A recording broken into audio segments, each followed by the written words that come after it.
Welcome back, Celine, to another episode of SHS Today. Starting off, Rain Douglas publishes their report on the school newspaper club. Next, a follow-up to the school's heating problem with Sarah Youssef. And rounding off, a senior spotlight with Juliana Combs, produced by Jackson Stahl and Chloe Swantek. All this and more on the February 28th edition of SHS Today. What's up, Hornets? Welcome to this week's show. As we leap out of February, SHS Today is ready with recent updates and content. I'm Harold Crowner. And I'm Katelyn Gray. Let's hop into this week's show. If you're a sophomore or junior, consider attending the College and Career Fair held at Saline High School Gym on April 24th from 6 to 7:30 p.m. Over 100 colleges are expected to attend. Find the email sent on February 12th for more information or scan the QR code to register. What are you doing? Oh, I'm just reading the school's newspaper. It comes out once every trimester with stories around the district. Rain Douglas features an inside look at the buzz. Newspaper tends to be a forgotten part of media. And with all the information online nowadays, you would think that a school so involved with the internet would not have a newspaper. But we have a club dedicated to it. I would say the main focus of the newspaper is to give our student body an outlet for being able to share about and discuss the community or life that they feel passionate about or interested in. A newspaper cannot be made by one person alone. It requires a team. There are 7 roles in the newspaper club.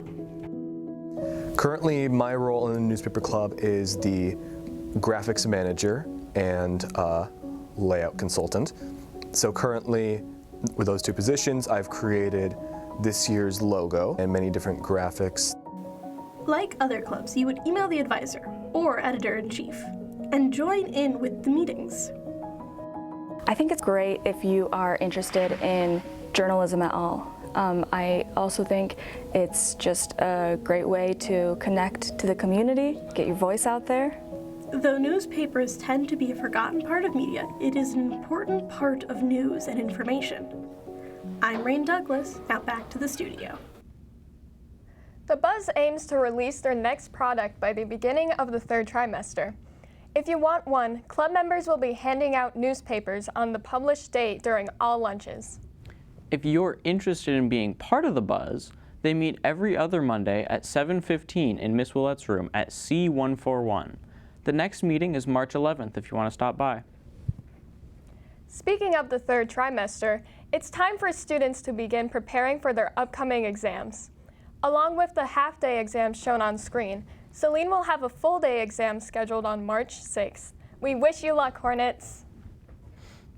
You know, when I'm sitting in my first hour studying for exams, I'm always shivering, but it's super hot in the studio. I've noticed that too. The heating around the school is so inconsistent. Sarah Youssef spotlights the heating problem around Saline High School. About 1 year ago, I did a deep dive into the heating and cooling systems in the high school. Many students complained about the inconsistency of the temperature. The district reported it would be fixed by the summer. So where are we now? Roughly 1 year ago, March 1st, we started a $1.8 million building automation upgrade. And what that means is we took the controls that were originally installed into the building and we replaced them to give us more visibility and more control. Students still have this issue on their mind. We sent out a survey, and out of 86 responses, 78% found the temperature inconsistent, and 68% said the heating issues affected their ability to learn. So I have Raynaud's syndrome. I get really cold really easily, and so if I'm really cold, I'll start shaking, and my hands will turn colors too, and it just it makes it hard to write sometimes with my hands, and it's also really difficult to focus because it's not comfortable. This issue isn't something that just affects students with pre-established conditions. It is also an everyday issue.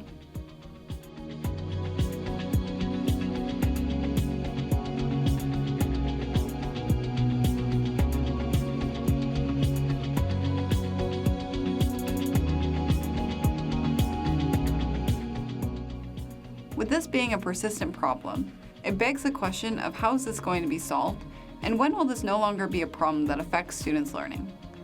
We're getting there.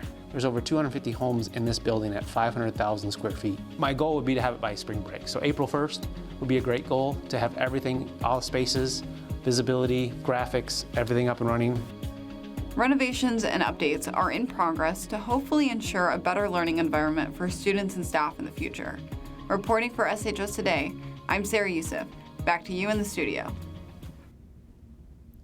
By the summer of the 25-26 school year, the Director of Operations at Saline plans to have updated air conditioning in the gymnasium and weight room.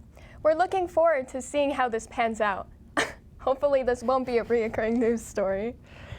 On a different note, Saline's chamber and concert choirs will be performing their pre-festival concert tonight at 7 o'clock. This is the music they've been preparing to perform at the MSVMA District Choral Festival, so it will be a well-practiced concert. Speaking of musicians, Juliana Combs is a senior here at Saline High School. Involved in marching band and theater, she's made a lot of accomplishments in her high school career. Jackson Stahl informs us on just that. A student's senior year marks the end of the road for their high school career. Juliana Combs uses the opportunity given this year to the fullest. I originally wanted to be a drum major just because I wanted to be in like a leadership role. I like being a leader. But after the audition and after I got experience as a drum major like at the first or second football game, I realized that it's like I get to be more of like my personality sort of as a drum major. I get to be as loud as I want and encourage people in many different ways, really.